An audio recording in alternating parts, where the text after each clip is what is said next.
Sylvia Mary Likens nasceu em 3 de janeiro de 1949 em Lebanon, no estado de Indiana, Estados Unidos. Ela era filha de Lester e Elizabeth Likens, um casal que enfrentava dificuldades financeiras e que, para sustentar a família, trabalhava vendendo ingressos de parques de diversão em um circo pelo país. Sylvia era a terceira de 5 filhos. Ela tinha uma irmã mais velha, Diana, 2 irmãos, Daniel e Benny, e sua irmã mais nova, Jenny Likens, que tinha um quadro leve de paralisia infantil, o que lhe causava dificuldades motoras e a necessidade de cuidados especiais. Você está nos Arquivos Macabros. Se você gosta de histórias reais que desafiam a lógica e arrepiam a alma, inscreva-se agora no canal, ative o sininho, deixe seu like e compartilhe este caso com alguém que ainda não conhece a terrível história de Sylvia Likens. Agora, vamos aos fatos. A família Likens vivia com poucos recursos. Como os pais viajavam constantemente a trabalho, as crianças eram frequentemente deixadas sob os cuidados de parentes. Em 1965, Lester e Elizabeth decidiram deixar Sylvia e Jenny aos cuidados de uma mulher chamada Gertrude Banizewski, uma mãe solteira de 7 filhos que morava em Indianápolis. A decisão se deu após Sylvia e Jenny fazerem amizade com Paula Banizewski, uma das filhas de Gertrude, na escola dominical. Gertrude parecia, a princípio, uma mulher frágil, magra, doente e devota, o que causou boa impressão nos pais das meninas. Gertrude havia prometido cuidar das 2 meninas como se fossem suas próprias filhas, em troca de uma quantia semanal de $20, que seria enviada por correio. No início, tudo parecia correr bem. Sylvia e Jenny ajudavam nas tarefas domésticas, frequentavam a escola e interagiam com os filhos de Gertrude, mas a situação começou a mudar drasticamente quando o pagamento semanal dos Likens atrasou 2 dias. Esse atraso,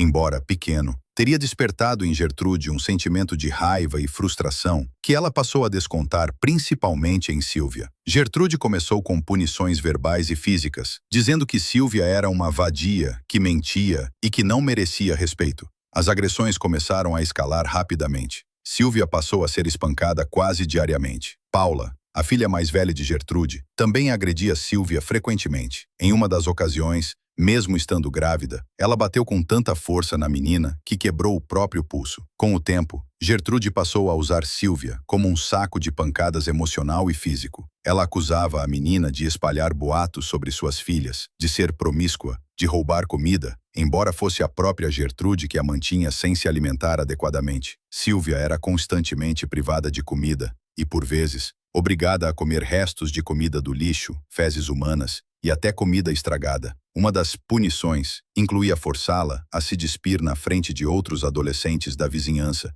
humilhando-a publicamente. Gertrude também incitava os filhos e os adolescentes do bairro a participarem dos abusos. Sylvia foi queimada com cigarros, teve palavras e frases ofensivas entalhadas em seu abdômen com agulhas quentes e foi obrigada a inserir objetos em sua genitália. Em um dos relatos mais perturbadores do caso, a inscrição "I'm a prostitute and proud of it", "Sou uma prostituta e me orgulho disso", foi gravada em sua pele por uma das filhas de Gertrude, com a autorização da própria mãe. Garotos da vizinhança, como Coy Hubbard e Richard Hobbs, frequentavam a casa e participaram ativamente das sessões de tortura, como se aquilo fosse uma diversão. Sylvia foi gradualmente deixada em um porão úmido, sujo, escuro e sem aquecimento. Era proibida de sair, de se alimentar ou até de ir ao banheiro. Quando tentava subir as escadas, era empurrada de volta. Jenny, sua irmã, era ameaçada constantemente para que não contasse nada a ninguém, sob pena de receber o mesmo tratamento. E mesmo cercada de vizinhos e frequentando a escola, o sofrimento de Sylvia passou despercebido ou ignorado por tempo demais. Em outubro de 1965, após semanas de tortura, Sylvia Likens já estava extremamente debilitada. Ela mal conseguia falar. Sua pele estava coberta por feridas, queimaduras e hematomas. Seu corpo, desnutrido e desidratado, não resistiu por muito tempo. No dia 26 de outubro, Sylvia morreu em decorrência dos ferimentos. A causa da morte foi hemorragia cerebral causada por um traumatismo craniano severo, combinada com choque e desnutrição. As últimas palavras de Sylvia antes de morrer, segundo o testemunho da própria Gertrude, foram: Eu vou morrer. Eu sei que vou morrer. Eu vou morrer. Essas palavras ecoaram nos autos do julgamento e comoveram até os profissionais mais experientes que atuaram no caso. Após a morte de Sylvia, Gertrude tentou forjar uma carta escrita por ela mesma, ditada por Gertrude, na qual Sylvia confessava ter fugido de casa com um grupo de meninos e se machucado sozinha. No entanto,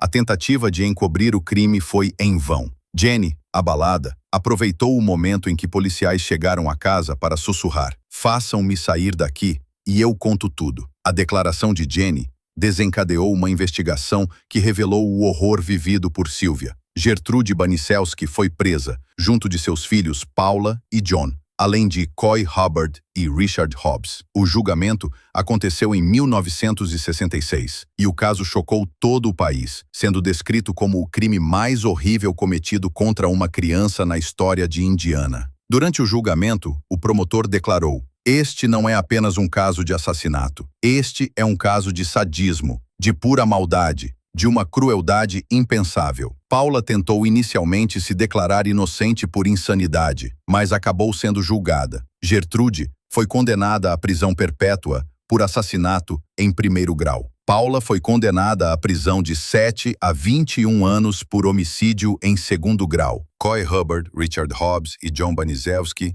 que na época tinham entre 12 e 15 anos, também foram julgados e condenados por seus papéis na tortura. Gertrude cumpriu apenas 20 anos de prisão, foi libertada em 1985 com liberdade condicional e passou a viver com outro nome, Nadine Van Fossen. Morreu em 1990 de câncer no pulmão. Paula também saiu em liberdade condicional, mudou de nome e chegou a trabalhar com crianças em escolas, até que sua identidade foi descoberta por ativistas. Richard Hobbs morreu aos 21 anos, pouco tempo depois de sair da prisão. Coy Hubbard teve problemas com a lei durante a vida e também faleceu anos mais tarde. Jenny Likens sobreviveu, mas viveu marcada pela culpa, pela dor e pelos traumas. Ela faleceu em 2004. O caso Sylvia Likens continua sendo um dos mais brutais e emblemáticos da história criminal dos Estados Unidos. Ele gerou livros, filmes, debates sobre responsabilidade social e sobre como é possível que tanta gente tenha participado